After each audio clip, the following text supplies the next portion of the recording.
Hi everyone, I'm Romain David, the co-founder of Wisembly and Solid. So I've been asked to explain you how we launch a new product or a new startup inside an existing one today. So first of all, what is Wisembly? Wisembly is a SaaS software. It's a collaboration platform to help companies and organizations to solve problems and move forward with their projects through group meetings. We started the company in 2010. We have a team of 40 plus people, both in Paris and London for the moment. And maybe 2 years ago, we decided to launch a new product called Solid. It's completely different to Wisembly because Wisembly, we're focusing on Fortune 500 companies. We have a fairly high average price, and we decided to launch a new product dedicated to small and medium businesses to automate their daily meetings process. So the average price is different, the target is different. So let me explain you 5 or 6 rules we learned launching this new product inside Wisembly during the past 2 years. Forget about your entrepreneurial brain. I mean, it's very tempting at the beginning, especially if you start if you're starting your business, to follow your every idea that comes up every morning when you wake up. You have a lot of ideas. You want to launch a new product, especially during the few months or the first year of building your startup. So I'm not talking about this today. I'm really focusing on a new product inside a startup, and really I'm not encouraging you to unfocus and to start a new startup every 6 months. But it's very tempting. So unless you're working at eFounders or other cool startup studios, don't get me wrong. It's not what I'm talking about to change your idea every 6 months. The second rule is the focus, the mission of your company. If the second product you have in mind doesn't fulfill completely the mission of your startup, of your company, you're on the wrong track to me, because it's really hard to launch a new product with a completely different vision or mission, and it's maybe, unless you're Elon Musk or other hugely successful entrepreneurs, it's really hard to focus on two different missions. So when we launch Solid, it's still about meetings. Wisembly is about group meetings and how to engage people and how to work to enable them to work together to be more efficient. And Solid it's still about meetings, but daily meetings, and how to be more efficient, how to automate every steps of your meeting before, during, and after each one of them. But it's really important to keep in mind, okay, I'm launching a new product. How does it stand in my company mission, in the mission I have to develop the company as a whole? And that's, to me, the most important thing when considering launching new product inside your startup. The third rule is about the existing resources. Since we started in 2010, we built a lot of tech infrastructures, user management, API. It's a no-brainer that you should leverage every line of code that you wrote since the beginning. It's really quicker to develop your new product. It's easier to maintain. It's easier to scale because you have already some infrastructure of some servers and so on live and already performant. So it's really important to think, how can I leverage the maximum of resources that I already have. That's quite a simple rule, but at the beginning it was it's very tempting to test new technologies or to try, okay, we didn't try this framework or this framework, so maybe it's a good opportunity to test it for this new product. Most of the time it's not, and you have a lot more, you would be much more efficient if you leverage your existing resources.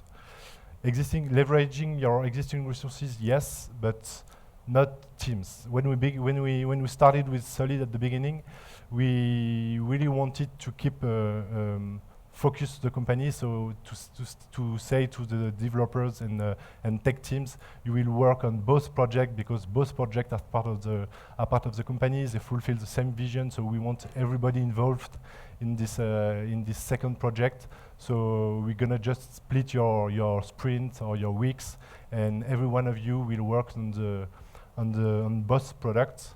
We wanted to avoid the Macintosh team effect inside Apple at the time, when a small part of the team was working on some kind of secret project.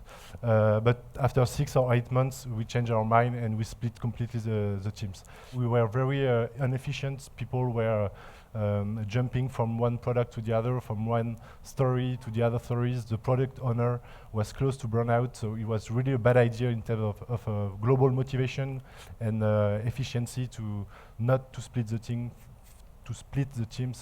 from the beginning. That I really recommend to split both your technical teams, product teams, and marketing teams.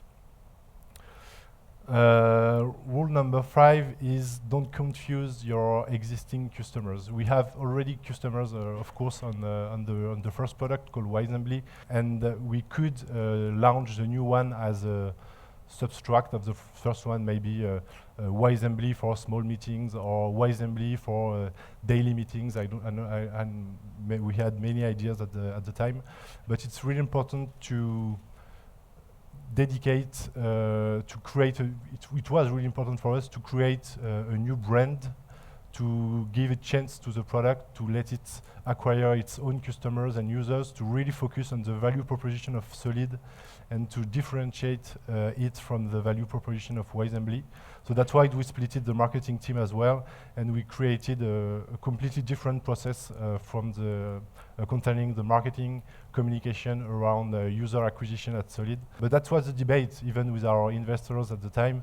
Should we capitalize on the brand, on the already existing brand, which was Wisembly, or should we take the risk to create a new one? And I think it was good idea and good decision to dedicate the whole website, whole brand, and a completely new marketing and communication approach. It gives us a clearer message, both for existing customers and for new customers that didn't know about Wisembly and that are not in the main target of our first product. The bonus rule may be to know if it's a good idea, if it's a real product that makes sense in your whole offer in your company, is to keep in mind a way out, a way to merge in the long run your first product with the second one. If you could imagine a way to increase both value propositions by merging them, I think you're on the right track. It's just what just did MailChimp with its standalone product called Mandrill. They just merged it a few weeks or a few days ago. It might take some time, but it shows that the mission, as I said, that is yours, is relevant. So that we don't know yet how exactly we will do this, but we already have in mind in a few decisions or in a few discussions around the product and around the roadmaps, and some maybe it will come some time when we're going to merge these two products and increase the value proposition of both the product and the company as a whole. To sum this up, I think the most three important things. The first one is split the team. It's really considering from the beginning to dedicate a marketing team, a tech team, and product team to every different product you're launching. I think it's really important. And the second one is it's really about the mission, because if you get lost, both internally when you communicate to your investors, to your board members, to your collaborators, if the core mission, if the global vision that you want to pursue with a new product is unclear, it's really difficult to take decision and to defend your choices in the long run. So I think that's the main point that we learned during the past 2 years. And well, if you have other question about the product or our experience, I'd be more than happy to answer it after that. And thank you very much.